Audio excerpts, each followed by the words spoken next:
Hi guys, morning all of you. On BGD or BGD.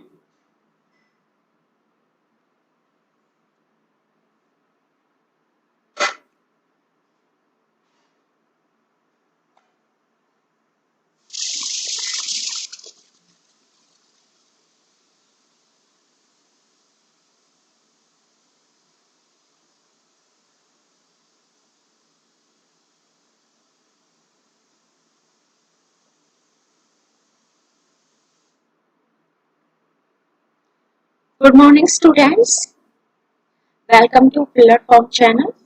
इस channel को आप subscribe कीजिए, लाइक कीजिए और शेयर कीजिए ताकि आपकी प्रिपरेशन अच्छे से हो जाए। और सभी स्टूडेंट्स जो जल्दी से क्लास ज्वाइन करें और जो बच्चे आ गए हैं वो चैट बॉक्स में कमेंट करें।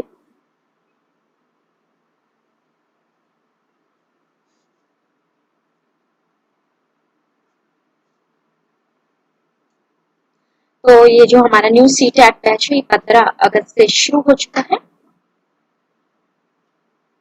और जो सोशल साइंस सब्जेक्ट की क्लास है वो डेली आपकी 9 बजे होती है। और जो न्यू रीड बैच है वो भी आपका 15 अगस्त से शुरू हो चुका है। इसमें आपके लेवल फर्स्ट और सेकंड की तैयारी करवाई जाएगी। और क्या है, जो आपका सोशल साइंस सब्जेक्ट होगा उसकी सुबह डेली क्लास होती है 9 बजे। तो आप सभी स्टूडेंट्स को बताइए और ज्यादा से ज्यादा स्टूडेंट्स एक्टिव हो जाइए, क्योंकि मैं इसमें बहुत ही इंपॉर्टेंट क्वेश्चंस वही करवाती हूँ जो एग्जाम्स में पूछे जाते हैं और विद कंसेप्ट के साथ।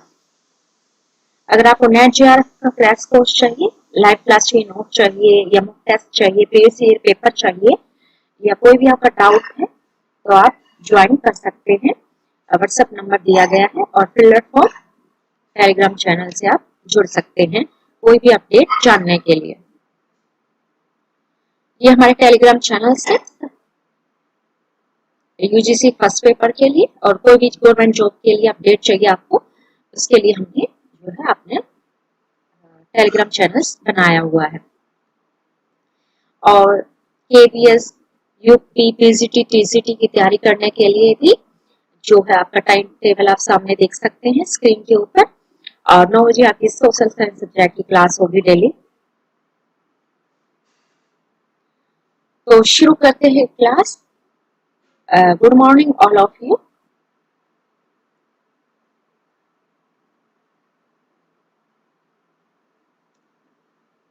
ओके, तो आज हम जो है गुप्त साम्राज्य के बारे में पढ़ेंगे। गुप्त साम्राज्य में जितने भी क्वेश्चंस आते हैं उसमें से जो है वो कि चंद्रगुप्त प्रथम, समुद्रगुप्त और चंद्रगुप्त विक्रमादित्य के कार्यों के बारे में आते हैं कि इन राजाओं ने क्या किया था, कौन से उपाधि धारण की थी। तो ये जो 3 राजा हैं इम्पोर्टेंट हैं।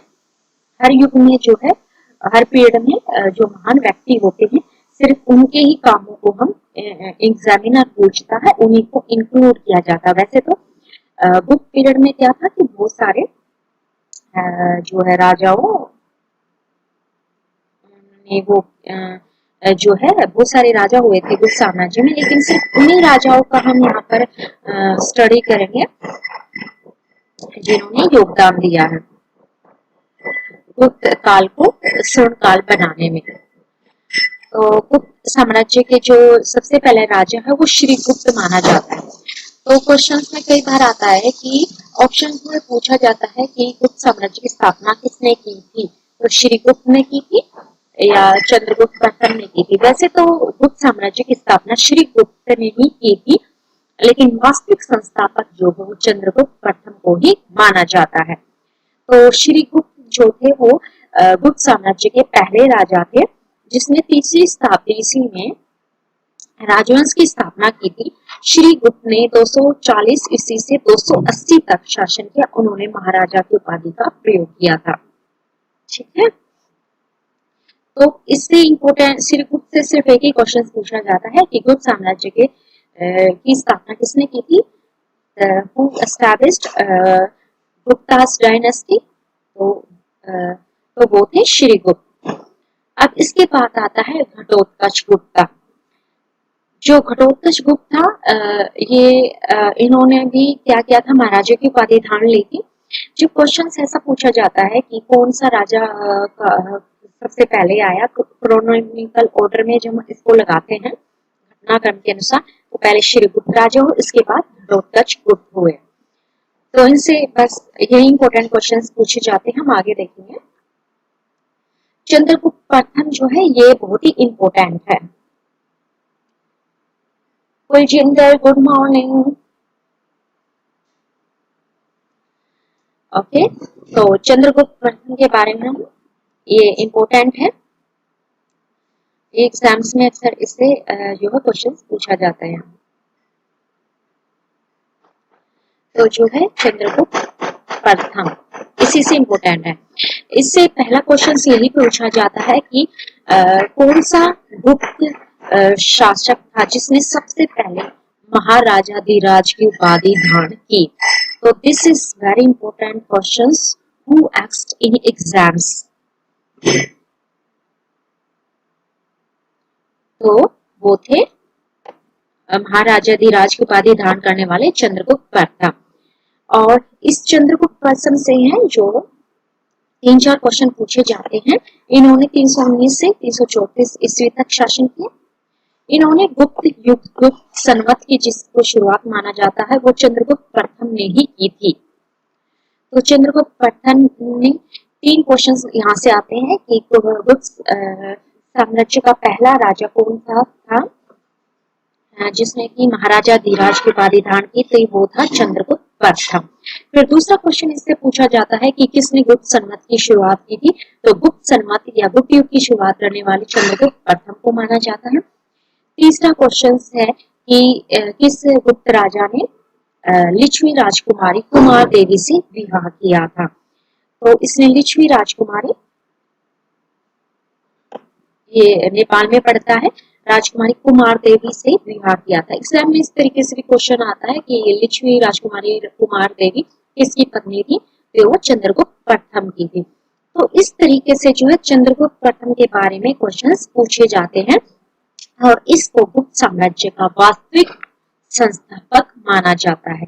ऑप्शन में कई बार क्या होता है, श्रीगुप्त नहीं लिखा होता है, उसमें चंद्रगुप्त प्रथम और समुद्रगुप्त श्रीगुप्त में लिखा होता है, लेकिन वास्तविक संस्थापक की हम जब बात करते हैं तो उसमें चंद्रगुप्त प्रथम आएगा। अगर क्वेश्चन में पूछा जाए कि गुप्त साम्राज्य की स्थापना किसने की, तब उसका आंसर श्रीगुप्त आएगा। तो ये ऐसे क्वेश्चंस हैं जिसमें कि स्टूडेंट्स कंफ्यूज हो जाते हैं, लेकिन कंफ्यूज होने की आवश्यकता नहीं है। तो अब हम समुद्रगुप्त के बारे में देखते हैं। स्टूडेंट्स एक्टिव हो जाइए और चैट बॉक्स में कमेंट करते रहिए। समुद्रगुप्त तो ये भी इम्पोर्टेंट है। तो सबसे पहले यही पूछा जाता है कि किसने जो है भारत का नेपोलियन किसे कहा जाता है, भारत का नेपोलियन कहा जाता है समुद्रगुप्त को। और फिर ये क्वेश्चन एग्जाम में आता है कि किसने क्या है भारत का नेपोलियन समुद्रगुप्त को किसने कहा था, वी ए स्मिथ ने। वी ए स्मिथ जो है वो समुद्रगुप्त को इंडियन नेपोलियन कहा था। और वी ए स्मिथ कौन थे, ये आयरिश इंडोलॉजिस्ट थे और हिस्टोरियन थे ये। समुद्रगुप्त ने 335 ईस्वी से 380 तक शासन किया था। और पूछा जाता है कि गुप्त साम्राज्य के बारे में जानकारी कहाँ से मिलती है, तो वो उसकी जानकारी का एक महत्वपूर्ण स्रोत इलाहाबाद स्तंभ शिलालेख में मिलती है और इसमें समुद्रगुप्त की विजयों का भी वर्णन है। समुद्रगुप्त के बारे में कहा जाता है कि इसने 100 लड़ाइयों में विजय प्राप्त की थी, इसलिए वी स्मिथ ने इसको क्या है भारत का नेपोलियन की संज्ञा की थी। और कहा जाता है कि किसी भी लड़ाई में इसको हार का सामना नहीं करना पड़ा था, इसलिए समुद्रगुप्त को महत्वपूर्ण माना जाता है। समुद्रगुप्त से ये भी क्वेश्चन पूछा जाता है। Good morning Dhulchand Meena. तो समुद्रगुप्त के बारे में भी कहा जाता है, वर्णन आता है कि वह गुप्त साम्राज्य का वह राजा कौन सा था जो साम्राज्यवादी था, जिसने की गुप्त साम्राज्य का प्रचार भारत के नेपाल तक किया, वो समुद्रगुप्त था। तो इस तरीके से क्वेश्चंस एग्जाम्स में पूछे जाते हैं। चंद्रगुप्त प्रथम से रिलेटेड क्वेश्चंस आते हैं, समुद्रगुप्त प्रथम से प्रथम। अगर आप केवीएस पीजीटी हिस्ट्री की तैयारी कर रहे हैं और KVS NVS PGT social science subject की तैयारी कर रहे हैं, या आप हिस्ट्री एनटीए नेट यूजीसी की तैयारी कर रहे हैं, या असिस्टेंट प्रोफेसर की तैयारी कर रहे हैं हिस्ट्री में, तो ये जो है हिस्ट्री का ये सबसे इम्पोर्टेंट टॉपिक है, जिसमें से चंद्रगुप्त प्रथम, समुद्रगुप्त प्रथम से रिलेटेड इस तरीके से क्वेश्चंस एग्जाम्स में पूछे जाते हैं।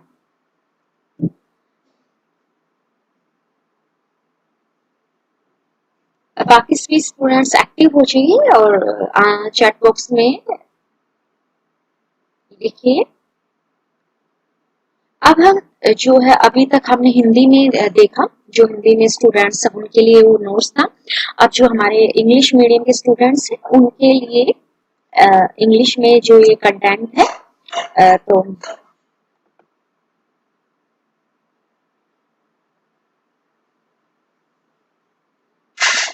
Historical facts about the Raja of the गुप्त एम्पायर। जो गुप्त एम्पायर था उसके राजाओं के बारे में हिस्टोरिकल फैक्ट्स। तो श्री गुप्त founded the dynasty in the 3rd century AD. Shri Gupta ruled from 240 AD to 280 AD.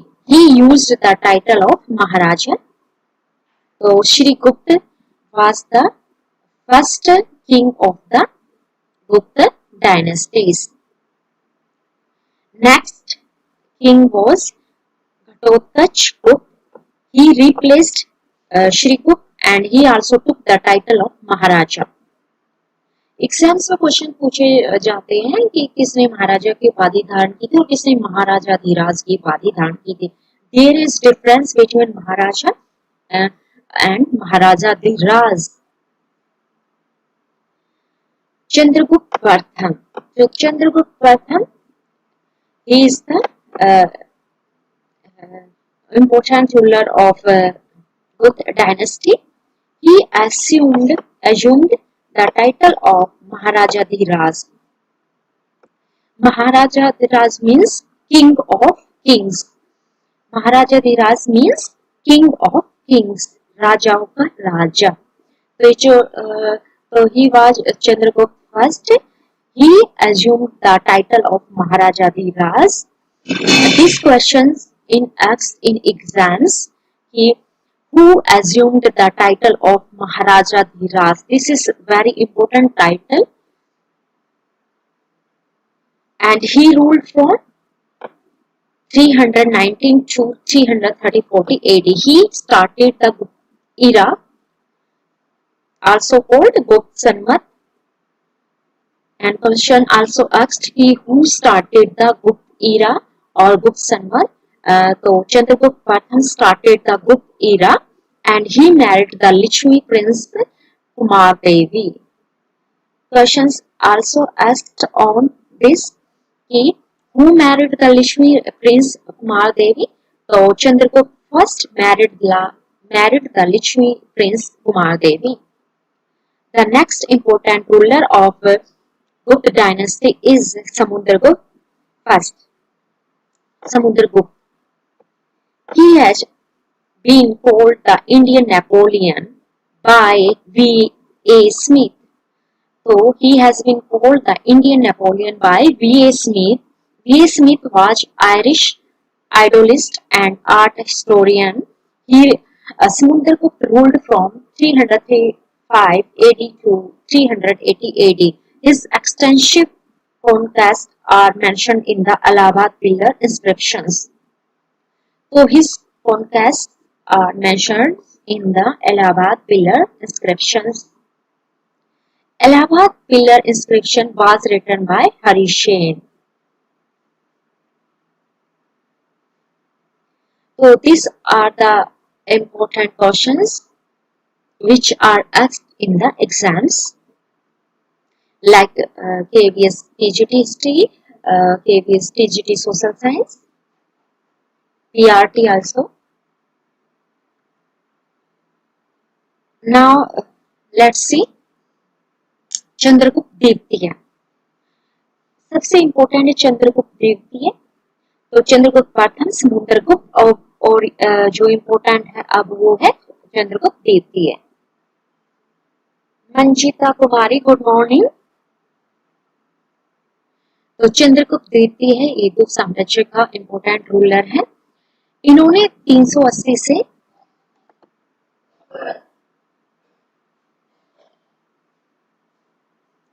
इन्होंने ना 380 से 412 ईस्वी तक शासन किया।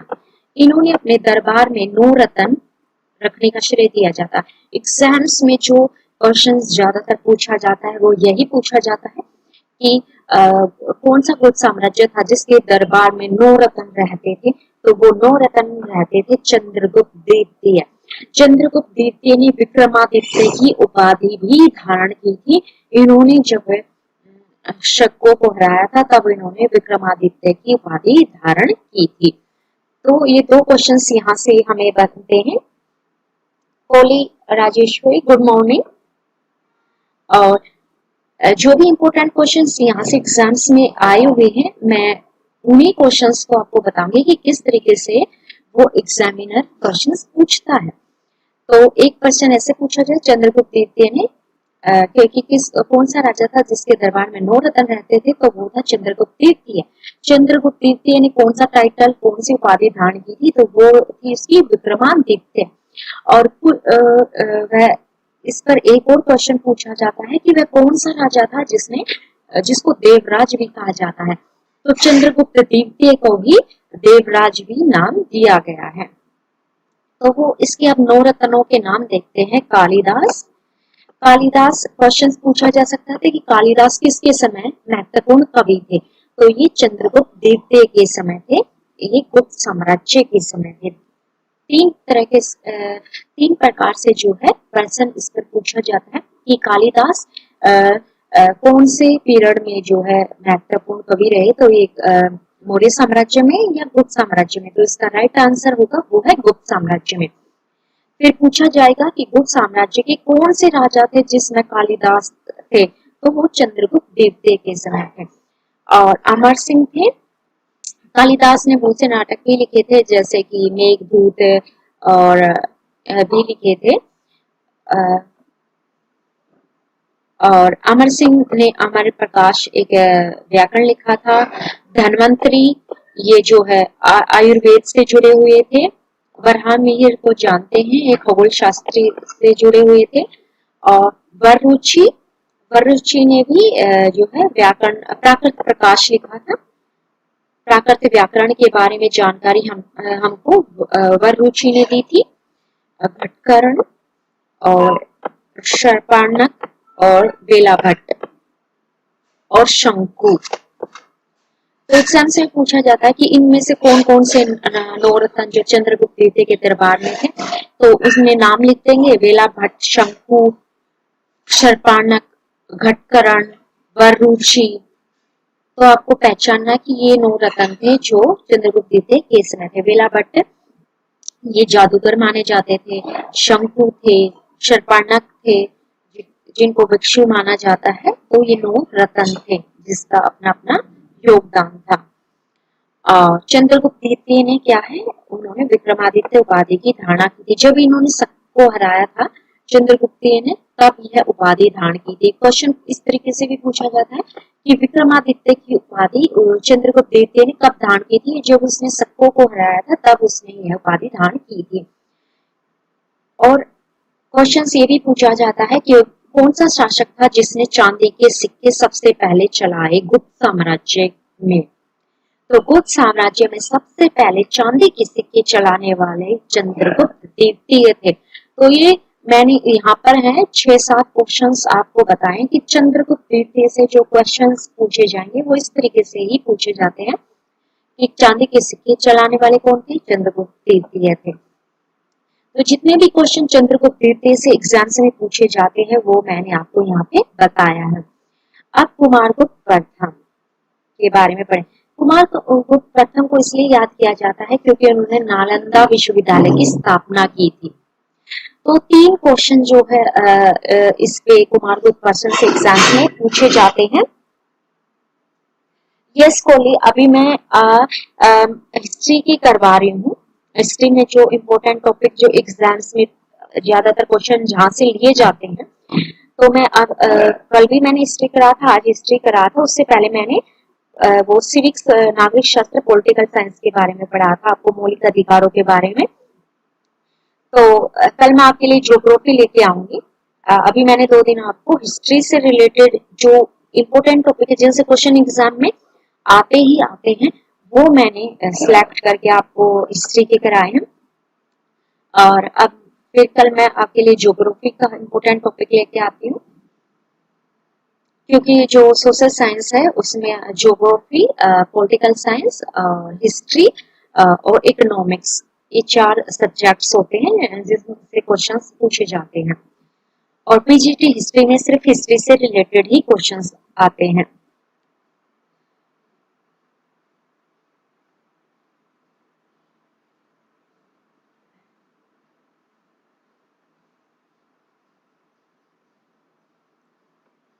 यस कोहली, हम सीरियल वाइज ही करवा रहे हैं। जो एग्जाम्स के पर्सपेक्टिव से इम्पोर्टेंट टॉपिक है हम उसी को लेकर चल रहे हैं, और ये हम जो है सीरीज में ही करवा रहे हैं हम आपको। 2 दिन मैंने हिस्ट्री की क्लास ली है, अब हम कल से जो है ज्योग्राफी की करेंगे।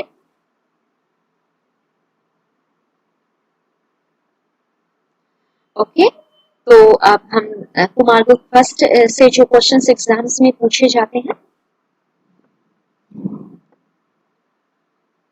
कुमारगुप्त जो फर्स्ट थे इनसे 3 क्वेश्चंस पूछे जाते हैं कि किसने जो है नालंदा विश्वविद्यालय की स्थापना की थी। तो हु एस्टैब्लिश्ड नालंदा यूनिवर्सिटी, तो कुमारगुप्त प्रथम एस्टैब्लिश्ड नालंदा यूनिवर्सिटी। और who assumed the title of Shakraditya, तो जो शक्रादित्य की उपाधि धारण की थी, और इसके साथ आता महेंद्रादित्य, तो ये दोनों उपाधियां धारण की थी कुमारगुप्त प्रथम ने। तो एग्जाम्स में ये पूछा जाता है कि किसने जो है शक्रादित्य की उपाधि धारण की थी, वो थे कुमारगुप्त प्रथम। और जो थर्ड क्वेश्चन पूछा जाता है कि सबसे पहले किसके काल में हुनों ने आक्रमण किया, तो हुनों ने सबसे पहले जो आक्रमण किया था वो किया था कुमारगुप्त प्रथम के काल में। तो 3 क्वेश्चंस है जो कुमारगुप्त प्रथम से पूछे जाते हैं। हर एग्जाम्स में जो क्वेश्चंस पूछे गए हैं कुमारगुप्त प्रथम से, वो यही इसी टाइप के क्वेश्चंस कुमारगुप्त प्रथम से पूछे गए हैं। ठीक है, तो 3 क्वेश्चंस जो पूछे जाते हैं। अब जो स्कंदगुप्त थे, इनसे भी क्वेश्चंस पूछे जाते हैं। तो कि सबसे पहले ये एक वैष्णव थे, ये पूछा जाता है कि कौन से धर्म को मानते थे, तो ये एक वैष्णव थे। ज्यादातर जो गुप्त साम्राज्य के राजा थे वे वैष्णव धर्म को मानते थे, वैष्णववादी थे वो। तो एग्जाम में क्वेश्चन आता है कि गुप्त साम्राज्य ने कौन से धर्म को संरक्षण प्रदान किया, तो वो ज्यादातर हिंदू धर्म को संरक्षण दिया और वैष्णव धर्म को। और यह है कुमारगुप्त के पुत्र थे।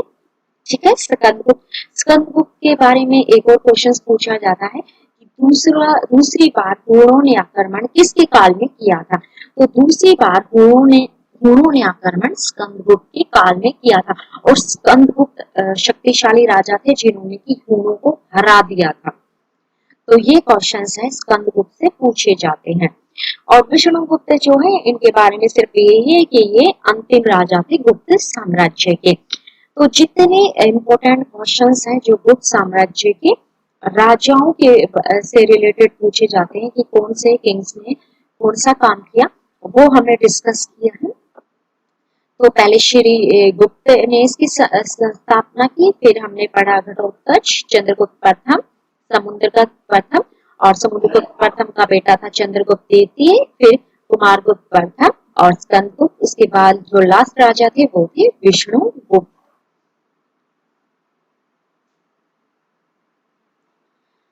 अभी इंग्लिश में हम इसको देखेंगे।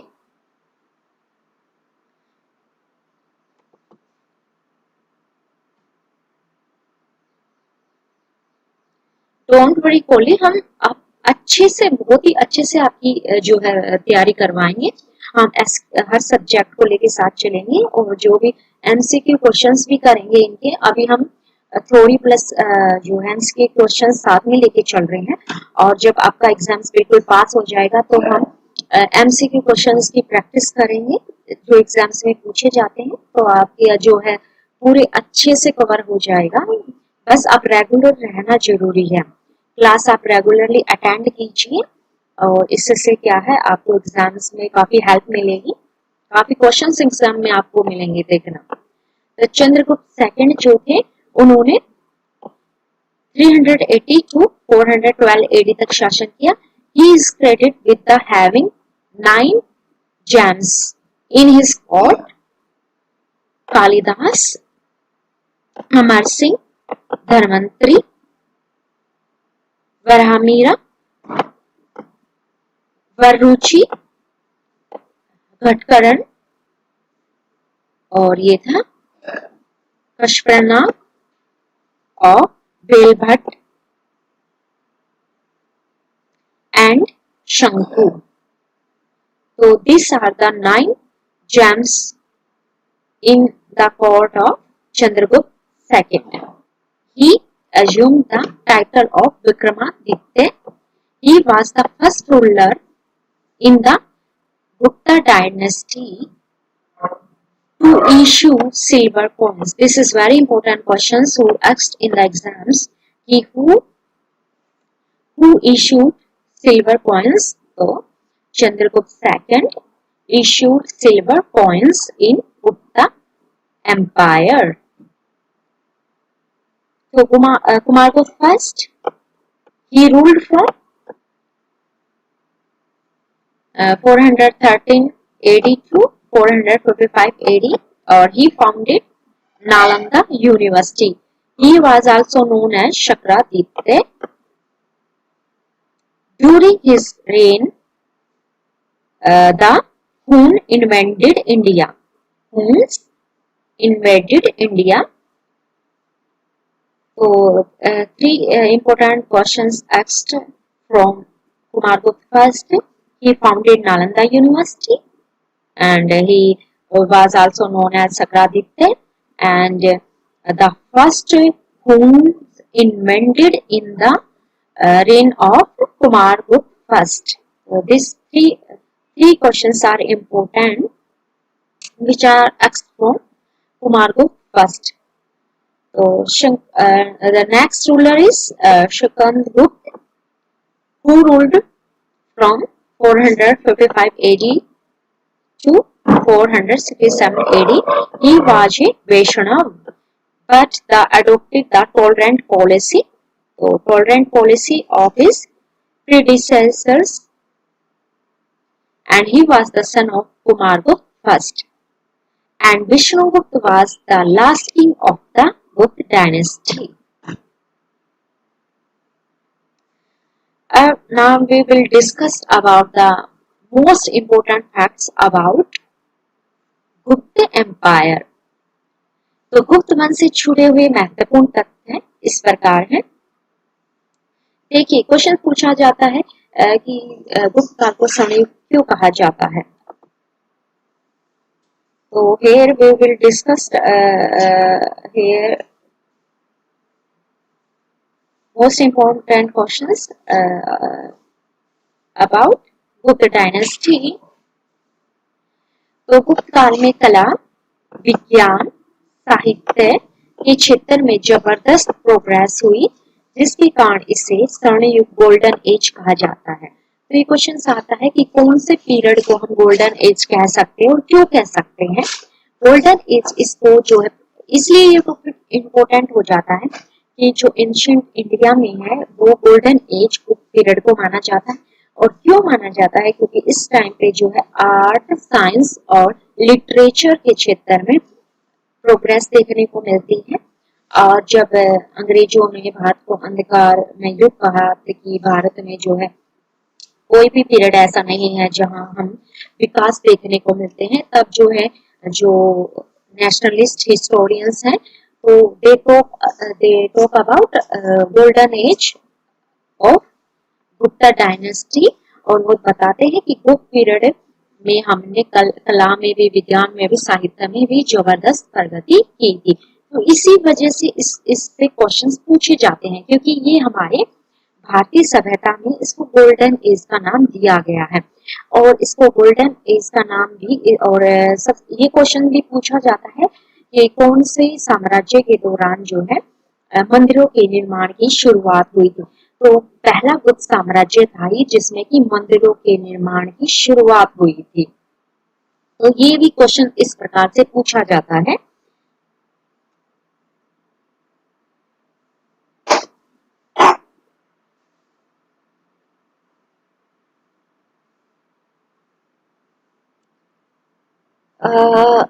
ओके कोहली, एक्चुअली में हम हिस्ट्री का करवा रहे हैं। हिस्ट्री को अगर अदर सब्जेक्ट साथ में लेके चलेंगे, मतलब ज्योग्राफी भी, पॉलिटिक्स के लिए भी, तो इससे ये है कि आपको हर सब्जेक्ट को पढ़ने में मजा आएगा। और आप एक हिस्ट्री लगातार पढ़ते रहेंगे ना, तो आप थोड़ा सा वो हो जाएगा। लेकिन थोड़ा इंटरेस्ट रहे आप में बना, इसलिए हम थोड़ा चेंज के लिए बीच में पॉलिटिकल भी वो ज्योग्राफी भी पढ़ लेनी चाहिए, क्योंकि इससे क्या इंटरेस्ट बना रहेगा आपका हर टॉपिक में। और लगातार हिस्ट्री हम पढ़ेंगे तो इससे क्या इंटरेस्ट कम हो जाएगा आपका हिस्ट्री में। तो इसलिए मैं सोच रही थी। और हाँ, हम हर चीज आपको करवाएंगे, जर्नल पेपर का भी करवाएंगे। और जो एनवीएस का जर्नल पेपर है उसमें आपका जो हिस्ट्री के भी क्वेश्चंस आते हैं और इकोनॉमिक्स के भी, ज्योग्राफी के, वो आपका जर्नल में भी काम आएगा।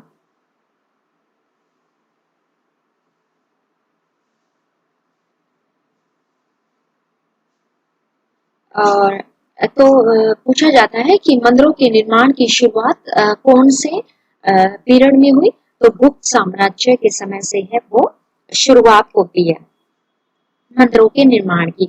और सबसे प्राचीन मंदिर जो है वो है झांसी के पास देवगढ़ में मंदिर, और इलाहाबाद के पास गढ़वा में मंदिर में मूर्तियां गुप्त कला का महत्वपूर्ण नमूना है। तो इसलिए तो हम इसको गोल्डन एज कहते हैं, क्योंकि मंदिरों के निर्माण की शुरुआत हुई। और सबसे प्राचीन मंदिर जो है वो झांसी में एक जगह है देवगढ़, वहां पर मंदिर का निर्माण देखने को मिलता है और ये ईंटों से बना हुआ है। और इलाहाबाद के पास गढ़वा में भी जो मंदिर बना हुआ, वहां पर जो मूर्तियां बनाई गई हैं वो बहुत ही जो देखने को मिलता है ना आज के, वो महत्वपूर्ण नमूना है मूर्ति कला का। तो इस आधार पर हमें जब हम इंट्रो देने जाते हैं, अगर वो हमसे पूछे कि why we called Gupta dynasty as the age of golden, तो हमें वहाँ एक्सप्लेन करना पड़ता है कि इसलिए क्योंकि उस टाइम पे कला, विज्ञान और साहित्य क्षेत्र में प्रगति हुई। और देवगढ़ में जो मंदिर में जो मूर्तियों के का निर्माण किया गया वो बहुत ही महत्वपूर्ण है।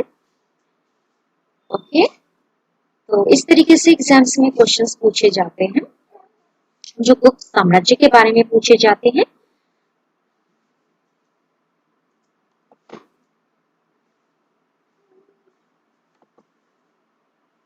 Okay, exactly. तो ये क्वेश्चन पूछा जाता है कि जो भीतरी स्तंभ है वो किससे संबंधित है। वो स्कंद गुप्त से संबंधित है। एग्जाम में क्वेश्चन भी आया हुआ है। फिर एक ओके, क्वेश्चन इस प्रकार से भी आ जाते हैं, जो बाघ की गुफाओं का निर्माण वो किस काल में हुआ। एग्जाम्स में कई बार क्वेश्चन पूछा गया है कि बाघ की गुफाओं का निर्माण वो गुप्त काल में किया गया था। और ये बाघ की गुफाएं कहाँ पर स्थित है, तो ये ग्वालियर में है। तो इस तरीके से एग्जाम्स में क्वेश्चन आते हैं। तो ग्वालियर के पास बाघ की गुफाओं में गुप्त काल के चित्रों को देखा जाता है। देखो इस समय जो पेंटिंग्स का भी आप डेवलपमेंट देख सकते हैं। और ये इसके नमूने कहाँ से मिले, ग्वालियर के पास बाघ की जो गुफाओं वहां से मिले हैं। ओके, श्रीलंका में शिगिरिया की पेंटिंग अजंता शैली से अत्यंत प्रभावित थी। और गुप्तकालीन सिक्कों के बारे में भी इसमें सिक्कों का भी प्रचलन हो चुका था। और समुद्रगुप्त ने 8 प्रकार के सोने के सिक्के जारी किए थे। चंद्रगुप्त द्वितीय और उसके उत्तराधिकार में विभिन्न किस्मों के। तो गुप्त, ये क्वेश्चन आता है कि जो गुप्त काल के राजा थे उन्होंने कौन कौन सी धातु के सिक्के चलाए थे। तो उन्होंने जो है सोने, चांदी और तांबे के सिक्के चलाए थे। तभी तो हम इसको गोल्डन एज कहते हैं। तो उस टाइम पे सोना भी अवेलेबल था, चांदी भी थी और तांबा भी था। इन तीनों धातुओं का इस्तेमाल भी किया गया और इनके सिक्के भी बनाए गए। That's why we call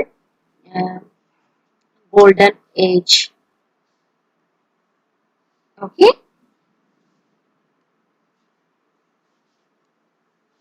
Bharat Kumar, good morning.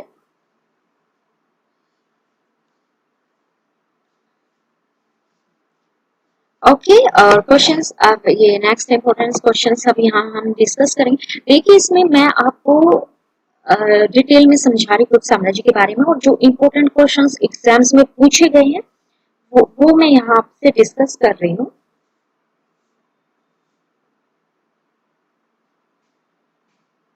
ताकि आपका जो है अच्छे से तैयारी हो पाए एग्जाम्स में।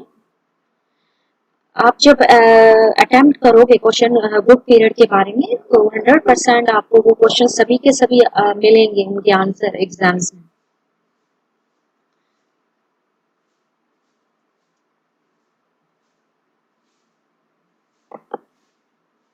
तो गुप्त काल में संस्कृत भाषा प्रमुख हो गई थी। तो पूछा जाता है कि गुप्त साम्राज्य की कौन सी ऑफिशियल भाषा थी। तो गुप्त काल में संस्कृत भाषा को ऑफिशियल, जो साहित्यिक भाषा होती है ना, जो दरबार की भाषा कौन थी, तो वो संस्कृत थी। लोग वैसे प्राकृत बोलते थे, लेकिन जो है गुप्त काल में संस्कृत भाषा को बढ़ावा दिया गया था। इसलिए तो हम इसको गोल्डन एज बार बार कह रहे हैं कि इसमें संस्कृत भाषा प्रमुख हो गई थी। अच्छा, जैसे मुगल काल में बोला जाता है ना कि मुगल काल की कौन सी भाषा दरबारी, तो वह फारसी थी। तो मुगल काल की उन्होंने भाषा को बढ़ावा दिया था कि जितना भी ऑफिशियल वर्क होगा वो फारसी में होगा। लेकिन गुप्त काल में क्या है, संस्कृत, जितने भी कालिदास ने नाटक लिखे या हरिशेन ने इलाहाबाद में जो लेख लिखा, वो संस्कृत में ही है। तो यहाँ के जो रूलर थे गुप्त पीरियड के, तो उन्होंने क्या कहा था, संस्कृत को बढ़ावा दिया था। जितने उन्होंने अपने शिलालेख लिखवाए, इंस्क्रिप्शंस जो लिखवाए, वो सभी संस्कृत में ही लिखवाते हैं। तो इसलिए हम इसको गोल्डन एज कह रहे हैं। सर्वश्रेष्ठ संस्कृत साहित्य युग गुप्त युग में हुए थे। तो ये इम्पोर्टेंट फैक्ट्स है कि भाई संस्कृत भाषा को कब जो बढ़ावा मिला था और कौन से राजा थे जिसको इसने शिक्षा प्रदान की थी। और एक जो महान कवि थे समुद्रगुप्त ने हरिशेन कई विद्वानों को संरक्षण दिया था। जिसने इलाहाबाद इंस्क्रिप्शंस लिखा था, हरिशेन ने लिखा था। एग्जाम्स में क्वेश्चंस पूछा जाता है कि इलाहाबाद परिस्थिति किसने लिखी थी, हरिशेन ने लिखी थी। चंद्रगुप्त द्वितीय का दरबार प्रतिष्ठित नौरत्न द्वारा सुशोभित था। उसमें कालिदास सबसे प्रमुख थे। अच्छा, क्वेश्चन पूछा जाता है कि पंचतंत्र की रचना पंचतंत्र की कहानियों की रचना कौन से काल में हुई थी।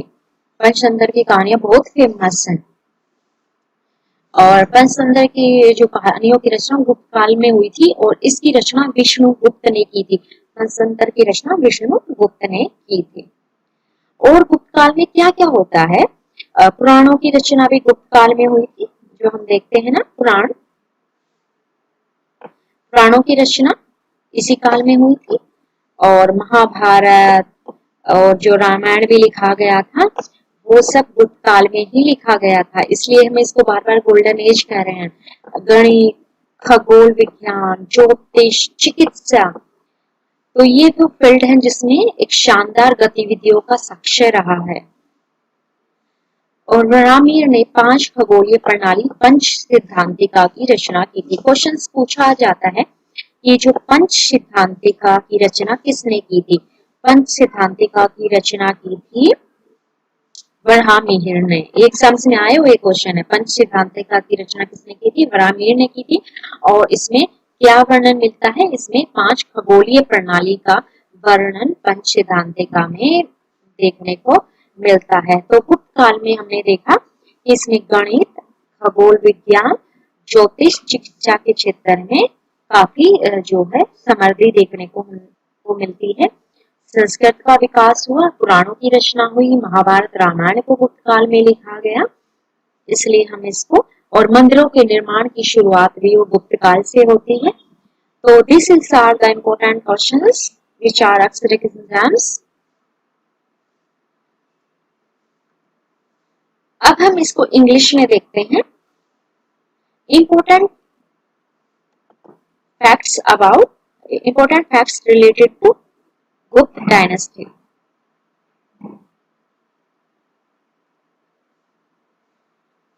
तो जो the Gupta period saw tremendous progress in the field of art, science and literature। So this period saw great progress in the field of art, science, literature, and due to this, it was called the Golden Age। The temple at Devgarh near Jhansi and the sculptures at the temple at Garba near Allahabad are important specimens of Gupta art। The inner monolithic pillar of Skandagupta is also noteworthy। The monolithic pillar of Skandagupta is also important। The paintings of the Gupta period are seen in the caves of Bagh near Gwalior। The painting of Sigiriya in Sri Lanka were highly influenced by the Ajanta styles।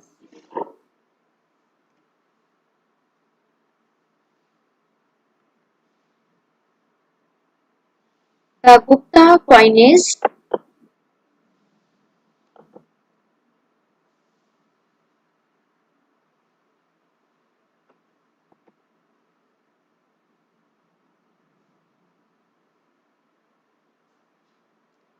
was also noteworthy। Samundragupta issued 8 types of gold coins, and second Samudragupta II and his successors also issued gold, silver and copper coins of different varieties। Sanskrit language became dominant during the Gupta period। So these are the very important facts about the Gupta dynasty। You all have to must note it down। The best Sanskrit literature was in the Gupta era। Samundragupta, a great poet, had patronized many scholars, including Harishen। So Harishen was a poet who was in the time of Samundragupta।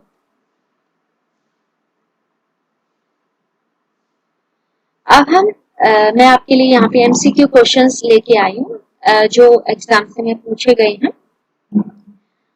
तो पहला questions देखते हैं।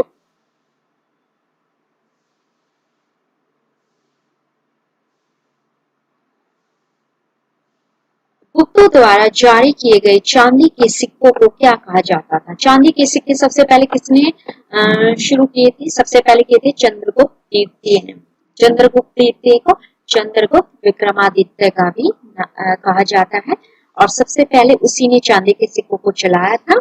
और उसके चांदी के सिक्कों को क्या कहा जाता था? तो उसको कहा जाता था रुपया का। तो इम्पोर्टेंट है, गुप्तों के समय चांदी के सिक्कों को चांदी के सिक्के नहीं कहा जाता, उनको रुपया का कहा जाता था।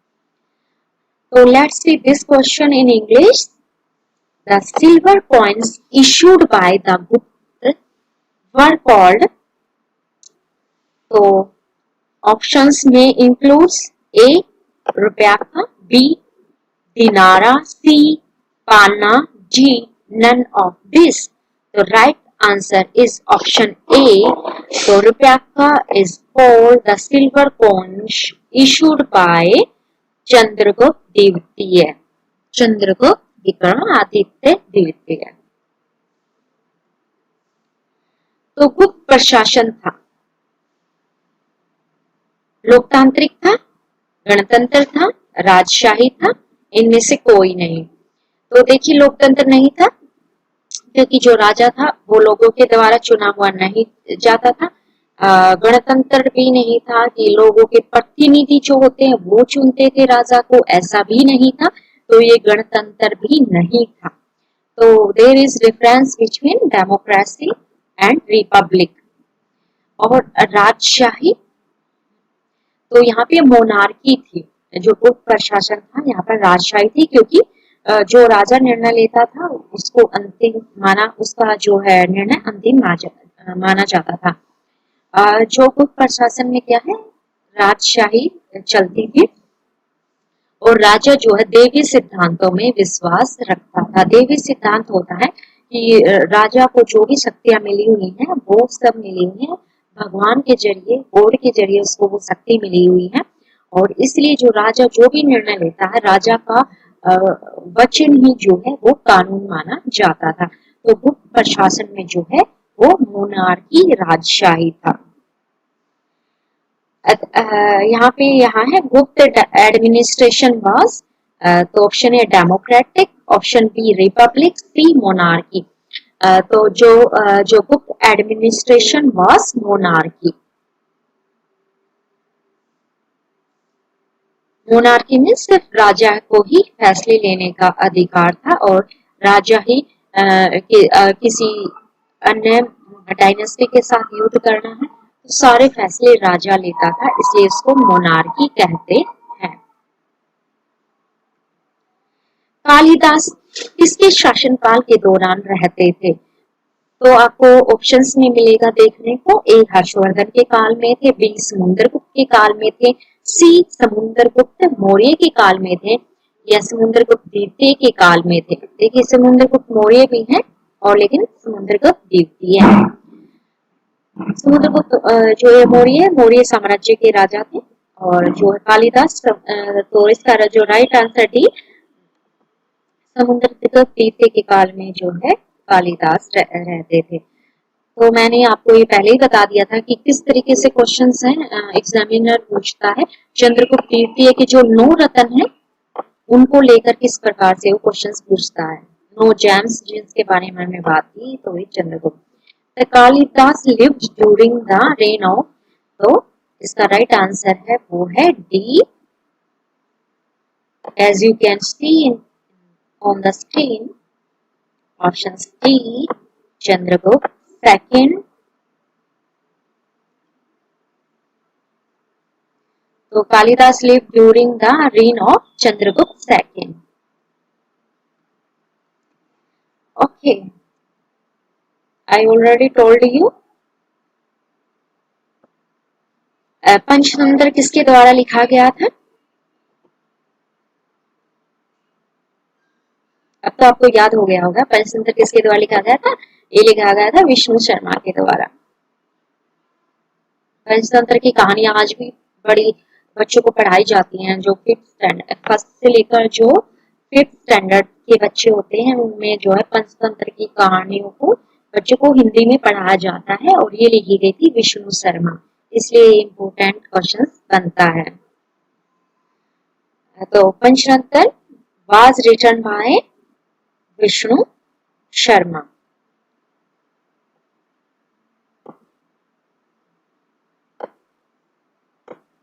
तो अब की बार मैंने अपने कंटेंट को हिंदी और इंग्लिश दोनों में रखा है ताकि स्टूडेंट्स जो हिंदी मीडियम है और इंग्लिश मीडियम किसी को भी सफर ना करना पड़े, कंटेंट को वो अच्छे से समझ पाए।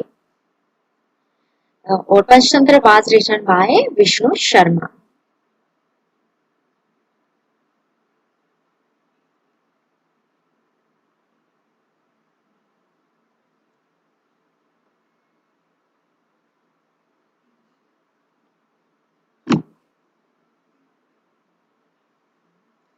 निम्नलिखित में से कौन सा गुप्त राजा हुणों के खिलाफ अपने सासी रुख के लिए प्रसिद्ध है? तो मैंने ये आपको समझाया था कि क्वेश्चंस की स्टेटमेंट किस तरीके से, आपने पढ़ा होगा पहले भी गुप्तों की हिस्ट्री के बारे में, लेकिन जो एग्जाम्स में जो क्वेश्चंस पूछने का तरीका है वो बहुत ही अलग ढंग से उसमें पूछा जाता है। कि वो इसमें चेक किया जाता है कि स्टूडेंट्स कितना कंसेप्ट को समझ पाए या उन्होंने सिर्फ मगअप किया है, रटा है क्वेश्चंस को। तो इसलिए जो है स्टूडेंट्स कंफ्यूज इसलिए होते हैं एग्जाम्स में, क्योंकि वो कंसेप्ट को अच्छे से समझ नहीं पाते हैं। तो सेम यहाँ आपको देखने को मिलेगा। देखिए, तो कंफ्यूज नहीं होना है। कौन सा गुप्त राजा हुनों के खिलाफ अपने साहसी रुख के लिए प्रसिद्ध है? देखो, जो है हुनों का जो फर्स्ट आक्रमण है वो कुमारगुप्त प्रथम के समय हुआ था, और कुमारगुप्त द्वितीय भी राजा हुए हैं गुप्त साम्राज्य के काल के, लेकिन फर्स्ट जो आक्रमण हुआ था हुनों का वो कुमारगुप्त प्रथम के काल में हुआ था। लेकिन इसमें क्वेश्चंस में पूछा गया है जिसने की साहसी रुख के लिए, क्योंकि हुनों को हराया था स्कंदगुप्त ने। जो जब दूसरी बार हुन आक्रमण करते हैं तो जो स्कंदगुप्त है उसने क्या किया था, हुनों को हराया था। तो इसलिए इसको शक्तिशाली राजा कहा जाता है। गुप्तों का जो आखिरी शक्तिशाली, ये क्वेश्चन एग्जाम्स में इस तरीके से भी पूछा जाता है कि गुप्तों को आखिरी शक्तिशाली राजा, वो ये नहीं पूछ रहे कि विष्णुगुप्त अंतिम राजा थे, वो ये पूछ रहे शक्तिशाली राजा की बात कर रहे हैं। तो वो स्कंदगुप्त थे जिसने की हुनों को हरा दिया था। अब इस let's see in English, which of the following Gupta kings is famous for his courageous stand against the Huns? So he was Skandgupta, who defeated Huns. So he was Skandgupta. तो यहाँ पे मैं आपको ये क्वेश्चंस मैंने इसलिए include किए हैं क्योंकि मैं आपको समझाना चाहती थी कि एग्जामिनर किस तरीके से क्वेश्चंस घुमा के पूछता है। ठीक है, उसने सीधा सीधा ये नहीं पूछा कि गुप्त काल में हुनों को किसने हरा दिया था। यहाँ पे लिखा कि अपने साहसी रूप के लिए प्रसिद्ध था, स्कंदगुप्त था जिसने की हुनों को बड़े अच्छे ढंग से हरा दिया था। अपनी शक्ति का प्रदर्शन यहाँ स्कंदगुप्त करते हैं। That's why I have included this type questions here. Okay. Kadambari द्वारा लिखा गया था, तो ये लिखा गया था, कादम्बरी लिखा गया था, ये था बाणभट्ट ने लिखा था कादम्बरी। ओके, तो ओके, एक सेकेंड।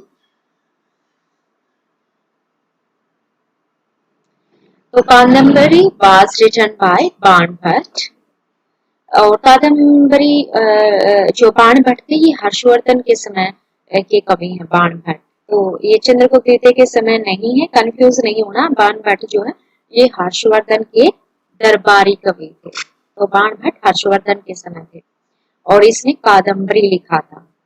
ओके,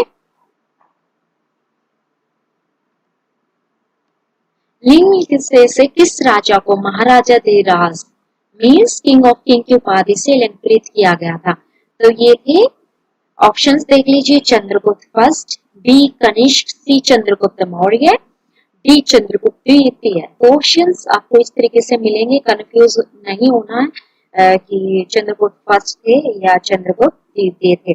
चंद्रगुप्त फर्स्ट थे जिसने सबसे पहले राजाओं का राजा महाराजाधिराज की उपाधि मिली थी।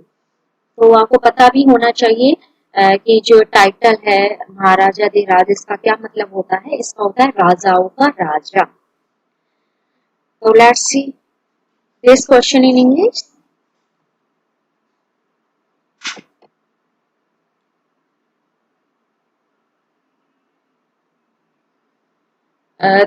Which of the following rulers was adorned with the title of Maharajadiraj?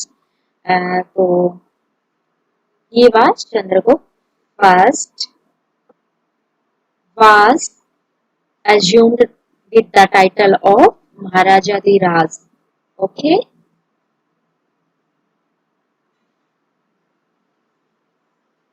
No रतन की परिषद संबंधित है। मैंने कहा ना कि ये जो इम्पोर्टेंट क्वेश्चन है, किस तरीके से मैं आपको यहाँ पे, मेरा मकसद है मैं आपको यहाँ पे स्टेटमेंट दिखा रही कि एग्जाम्स में questions, how to ask questions in exams, कि नो रतन की जो परिषद थी वो किससे संबंधित है? हर्षवर्धन, समुद्रगुप्त, चंद्रगुप्त द्वितीय और बलान सेन। तो ऑप्शन इस प्रकार से रखे जाते हैं, तो इसका आंसर है ऑप्शन सी जो है वो है थे चंद्रगुप्त द्वितीय, जिसमें कालिदास थे, अमर सिंह थे, शंकु थे, वराहमिहिर थे, नौरत्न जो मैंने आपको बताया था। तो इंग्लिश देख लेते हैं, इंग्लिश में इसको, the council of the nine gems is associated with, the nine gem is associated with, option C is the right answer, Chandragupta द्वितीय। Chandragupta second is associated with 9 gems. Okay, ये भी इंपॉर्टेंट क्वेश्चन है। ये जो आप पूछ रहे हैं, गुप्त काल में निम्नलिखित बंदरगाहों में से किस एक ने उत्तर भारतीय व्यापार को संभाला? तो गुप्त काल में जो है, जो व्यापार कौन सी बंदरगाह से होता है, तो वो था Tamralipti. Option C is the right answer, जो था इसका राइट आंसर है ताम्रलिप्ति।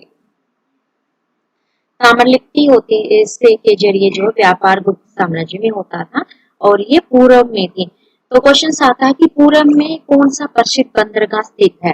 प्रश्न इस तरीके से भी पूछा जाता है। तो पूर्व में जो ताम्रलिप्ति बंदरगाह था, जो कि गुप्त काल में जिसके जरिए व्यापार होता था।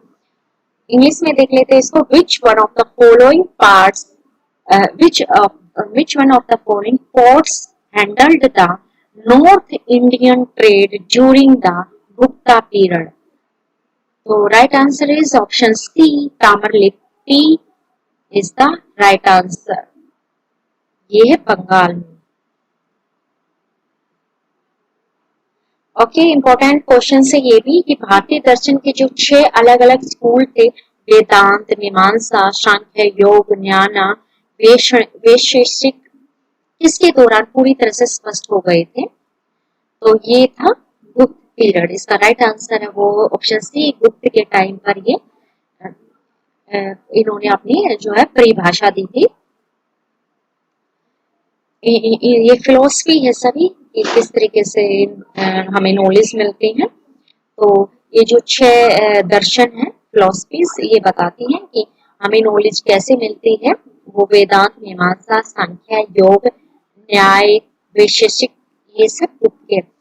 The 6 district schools of Indian philosophy, Vedanta, Mimamsa, Sakya, Yoga, Jnana, Vaisheshik become fully articulated during the Gupta periods.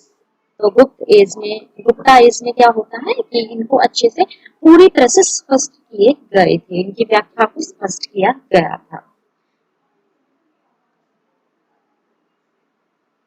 तो आपको कितना पहले पता था, कितना आपकी नॉलेज बढ़ी, आपको पता चल गया होगा डिफरेंस, आपको वेरिएशंस पता चल गई होगी कि आपकी बुक पीरियड्स के बारे में पहले आपको कितनी नॉलेज थी और आप कितनी इस क्लास के बाद अब नॉलेज इंक्रीज हुई है। ओके, ठीक है, ओके।